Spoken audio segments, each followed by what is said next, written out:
Hi my all dear students.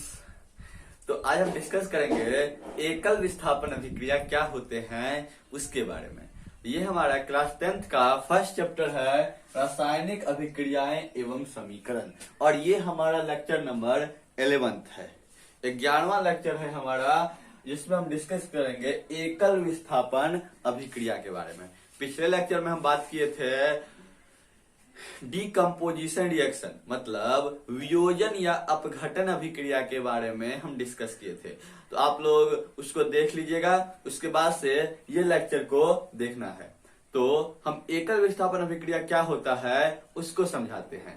एकल विस्थापन अभिक्रिया में होता क्या है, तो कोई तत्व जो होते हैं वो दूसरे तत्व को उसके यौगिक से हटा देते हैं। क्या कर देते हैं? हटा देते हैं। जैसे एग्जाम्पल के लिए समझते हैं, बिल्कुल आसान एग्जाम्पल। ये एक कोई बच्चा है, एक लड़का है, ठीक, और यहाँ पे एक कोई लड़की है।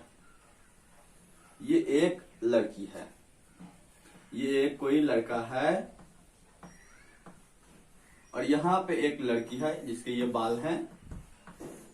वैसे हमको बनाना नहीं आता है फिगर, हम नॉर्मली बना दिए समझाने के लिए। तो ये एक कोई लड़की है, ठीक। अब कोई दूसरा बंदा आया, कोई दूसरा लड़का आया, और इस ये दोनों जो एक साथ थे उसको अलग कर दिया। देखो अलग कैसे करता है। एकल विस्थापन अभिक्रिया में भी सेम टू सेम ऐसे ही होता है। अब देखो जनरल लाइफ में वैसे ही सब बहुत होता होगा, वैसे ही केमिस्ट्री में भी ये सब बहुत चलता है। तो ये एक दूसरे अलग लड़का आया, ये एक अलग लड़का आया और इस लड़की को लेके चला गया। ये एक लड़का फिर आया और ये लड़का इस लड़की को लेके चला गया, और ये बेचारा क्या रह जाएगा? अकेले। तो ये चला गया तो ये ऐसे हो जाएगा, ये एक लड़का, ये वाला यहां बना रहे हैं, और इसके साथ ये लड़की चली गई। इसके साथ ये लड़की जो है वो चली गई। इसके बाल भी बना देते हैं, चलो इसके बाल भी बना दिए, ठीक। और ये बेचारा लड़का जो है वो अकेले रह गया। क्या हो गया? अकेले रह गया। तो यही तो है सिंगल डिस्प्लेसमेंट, यही तो है। जो जुड़ा हुआ था वो अलग हो गया। ये नाम देते हैं, ए नाम का लड़का है, ये बी नाम की लड़की है, ये सी नाम का लड़का है। तो सी नाम का लड़का जो है वो बी नाम की लड़की के साथ चला गया, और ए नाम का लड़का जो है अकेले रह गया। तो सिंगल डिस्प्लेसमेंट रिएक्शन में हम यही सीखेंगे, जो जुड़ा हुआ था वो अलग हो गया है, जो जुड़ा हुआ था वो अलग हो गया, और जो अकेले था वो जुड़ गया है। तो यही होता है सिंगल डिस्प्लेसमेंट अभिक्रिया में। होता क्या है, तो यदि ए कोई पदार्थ है और ए अकेले कोई पदार्थ है जो किसी यौगिक बी और सी के साथ मिलने जाता है, तो होता क्या है, तो ए जो है इसके साथ जुड़ जाता है और बी अकेले हो जाता है। जैसे यहाँ पे हुआ है वैसे ही यहाँ पे होगा। क्या हो जाएगा? जो जुड़ा हुआ था वो अकेले हो गया, और जो नहीं जुड़ा हुआ था वो जुड़ गया। तो इसको हम लैंग्वेज में क्या लिखेंगे? वैसी अभिक्रिया जिसमें कोई तत्व दूसरे तत्व को उसके यौगिक से हटा देते हैं। क्या कर देते हैं? हटा देते हैं। जैसे यहाँ पे हुआ है, ये जो थे जुड़े हुए, इसको क्या कर दिया गया? ए को हटा दिया गया। ए जुड़े हुए थे, ए को हटा दिया गया किसी दूसरा लड़का के द्वारा। उसी तरह से किसी दूसरा तत्व के द्वारा जो तत्व कोई जुड़ा रहेगा उसको हटा दिया जाएगा, ठीक। तो हम लैंग्वेज में क्या लिखेंगे उसको समझाते हैं। तो लिखेंगे वैसी अभिक्रिया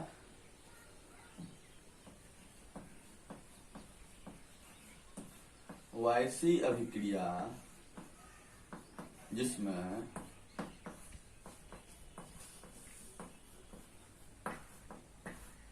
कोई तत्व दूसरे तत्व को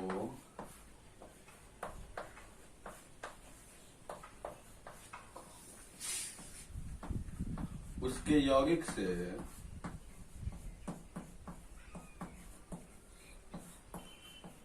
हटा देते हैं को बोलेंगे हम विस्थापित कर देते हैं। क्या कर देते हैं? विस्थापित कर देते हैं, मतलब हटा देते हैं, विस्थापित कर देते हैं। उसे एकल विस्थापन अभिक्रिया कहते हैं। उसे क्या बोलते हैं हम? एकल विस्थापन अभिक्रिया। एकल विस्थापन अभिक्रिया कहते हैं। ये होता है एकल विस्थापन अभिक्रिया का डेफिनेशन। तो होगा क्या? वही बात जो पहले बताए हैं। कोई ए जो होगा वो अकेले है, बी सी जो है ये जुड़े हुए हैं। तो अब होगा क्या? ए जो है वो इसमें से एक को हटा देंगे और खुद क्या हो जाएंगे? जुड़ जाएंगे। फिर से जो जुड़ा हुआ था वो अलग हो गया और जो नहीं जुड़ा था वो जुड़ गया। ऐसा देखने को मिले तो हम बोलेंगे वो एकल विस्थापन अभिक्रिया है। एग्जाम्पल के लिए, जैसे एग्जाम्पल को हम लेते हैं जिंक। जिंक को हम कॉपर सल्फेट में मिला देते हैं तो देखते हैं होता क्या है। जो यहाँ पे प्रोडक्ट हमको मिलता है ये ZnSO4 प्लस में Cu। तो यहाँ पे जिंक जो था, जो नहीं जुड़ा था वो जुड़ गया और जो जुड़ा हुआ था वो अलग हो गया। तो ये रिएक्शन जो है एकल विस्थापन अभिक्रिया है। तो एकल विस्थापन अभिक्रिया में कोई तत्व दूसरे तत्व को उसके यौगिक से अलग कर दिए हैं। एकल विस्थापन अभिक्रिया में कोई तत्व दूसरे तत्व को उसके यौगिक से अलग कर दिए हैं। ये होते हैं एकल विस्थापन अभिक्रिया। और एग्जाम्पल समझते हैं। दूसरा एग्जाम्पल, यदि हम आयरन को मिला देते हैं CuSO4 में तो प्रोडक्ट जो बनता है वो ये बन जाता है FeSO4 और प्लस में ये Cu। तो यहां भी जो है वो एकल विस्थापन अभिक्रिया हो रही है। कॉपर सल्फेट का कलर होता है नीला। जब हम रिएक्शन कराते हैं तो हम एक कंटेनर लेते हैं कॉपर सल्फेट का, एक हम कंटेनर लेते हैं जिसमें कॉपर सल्फेट डाल देते हैं। इस सॉल्यूशन का कलर रहता है नीला, ब्लू। और इसमें हम कील डाल देते हैं। क्या डाल देते हैं? कील इसमें हम डाल देते हैं। इसमें कील डाल देने पर कुछ समय के लिए छोड़ देते हैं। कील डाल देने के बाद ये कलर जो होता है ये ग्रीन हो जाता है। ग्रीन क्यों हो गया? क्योंकि FeSO4 बन जाने के कारण कलर ग्रीन हो गया है। FeSO4 का कलर जो होता है वो कैसा होता है? तो ग्रीन होता है। कॉपर सल्फेट का कलर होता है नीला और FeSO4 का कलर होता है ग्रीन। तो यहाँ पे नीला कलर ग्रीन कलर में कन्वर्ट हो गया। मतलब ये Fe जो था वो कॉपर को जो है डिस्प्लेस कर दिया है। कॉपर को क्या कर दिया है? डिस्प्लेस कर दिया है, मतलब विस्थापित कर दिया है। तो ये होते हैं एकल विस्थापन अभिक्रिया में कोई तत्व दूसरे तत्व को उसके यौगिक से विस्थापित कर देते हैं। एकल विस्थापन अभिक्रिया में हम 3 टाइप पढ़ सकते हैं।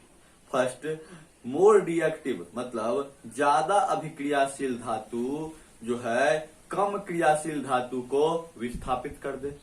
जैसे होता ही है, ज्यादा ताकतवर आदमी कम ताकतवर आदमी को धक्का मार के भगा देता है। उसी तरह से यहाँ भी ज्यादा रिएक्टिव, जो ज्यादा अभिक्रियाशील है धातु, वो कम अभिक्रियाशील धातु को क्या कर देगा? धक्का मार के भगा देगा। दूसरा हो सकता है ज्यादा अभिक्रियाशील अधातु, वो था धातु, अब यहाँ अधातु। ज्यादा अभिक्रियाशील अधातु कम अभिक्रियाशील अधातु को जो है वो हटा दे। तीसरा हो सकता है कोई धातु जो है हाइड्रोजन से ज्यादा अभिक्रियाशील कोई धातु हाइड्रोजन को उसके अम्ल से हटा दे। तो 3 टाइप हो सकते हैं एकल विस्थापन में। हम तीनों को बारी बारी से समझते हैं और बारी बारी से हम एग्जाम्पल देखते हैं।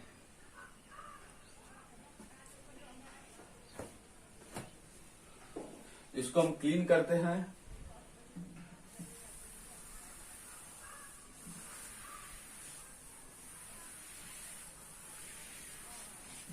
एकल विस्थापन अभिक्रिया में फर्स्ट नंबर हम बताए हैं, ज्यादा अभिक्रियाशील धातु जो है वो कम अभिक्रियाशील धातु को क्या कर देगा, तो हटा देगा, है ना। तो फर्स्ट नंबर इसका एकल विस्थापन का ए नंबर, ज्यादा अभिक्रियाशील धातु ज्यादा अभिक्रियाशील धातु द्वारा कम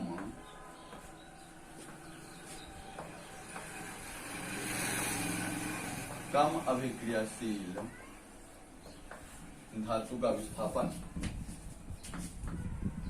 धातु का विस्थापन मतलब ज्यादा अभिक्रियाशील जो होगा धातु वो कम अभिक्रियाशील धातु को हटा देता है, मतलब विस्थापित कर देता है। इसके एग्जाम्पल अभी हम लिखे भी थे, जैसे ज्यादा अभिक्रियाशील धातु आयरन जो है, कॉपर कम अभिक्रियाशील धातु है, तो कॉपर सल्फेट में से कॉपर जो कम अभिक्रियाशील धातु है उसको ये Fe जो है ज्यादा अभिक्रियाशील धातु है तो हटा देगा कॉपर को, तो बना लेगा, क्या बना लेगा, तो FeSO4 और प्लस में Cu। तो यहाँ पे यदि ये रिएक्शन होती है तो यहाँ FeCu से क्या है, ज्यादा अभिक्रियाशील है, ज्यादा अभिक्रियाशील है। ठीक, दूसरा एग्जाम्पल यदि हम बात करते हैं तो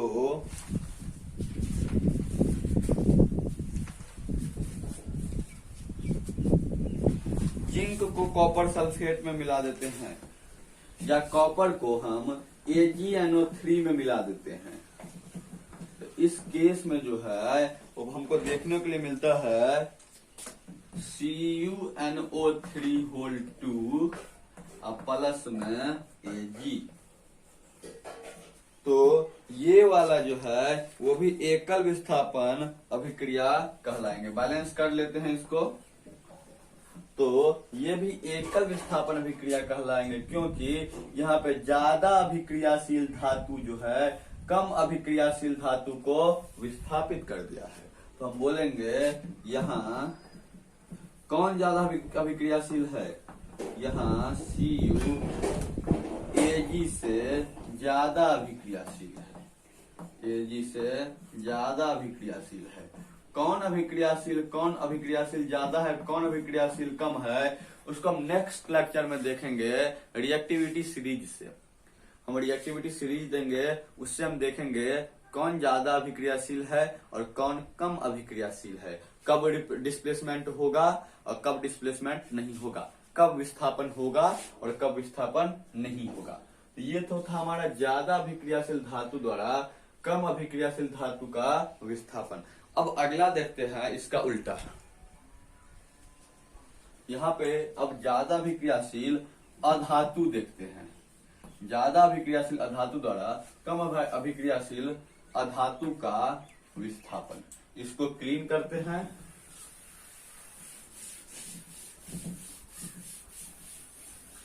अब देखते हैं अधातु जो ज्यादा अभिक्रियाशील होते हैं वो कम अभिक्रियाशील को क्या कर देते हैं, धक्का मार के हटा देते हैं। इसके एग्जाम्पल समझते हैं। तो हम याद रखेंगे अधातु में फ्लोरीन, क्लोरीन, ब्रोमीन, आयोडीन, इसमें सबसे ज्यादा अभिक्रियाशील फ्लोरीन होता है।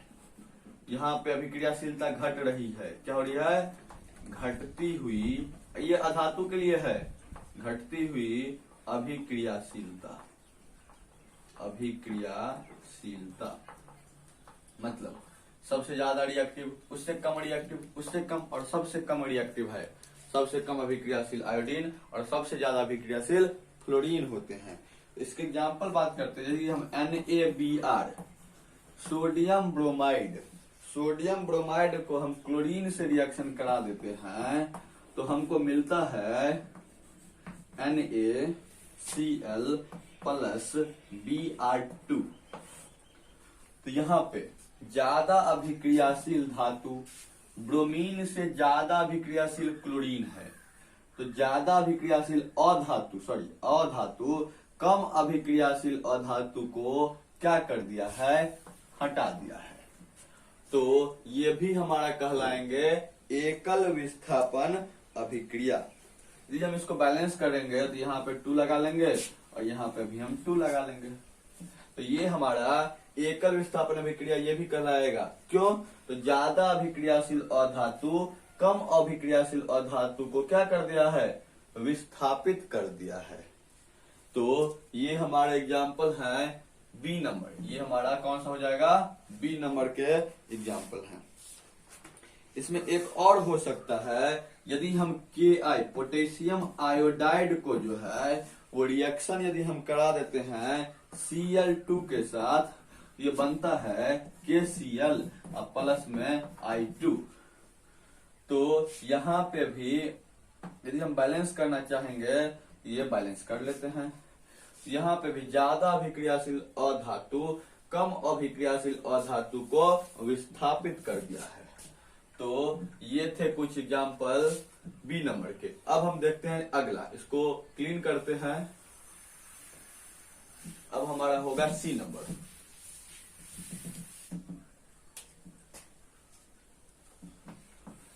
सी नंबर में बात करेंगे, हाइड्रोजन से अधिक क्रियाशील धातु जो होगा वो अम्ल से हाइड्रोजन को विस्थापित कर देते हैं। तो अधिक क्रियाशील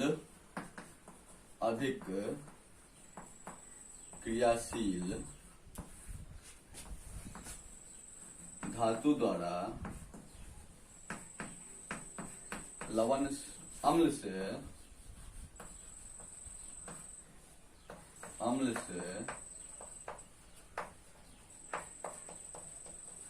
हाइड्रोजन का विस्थापन,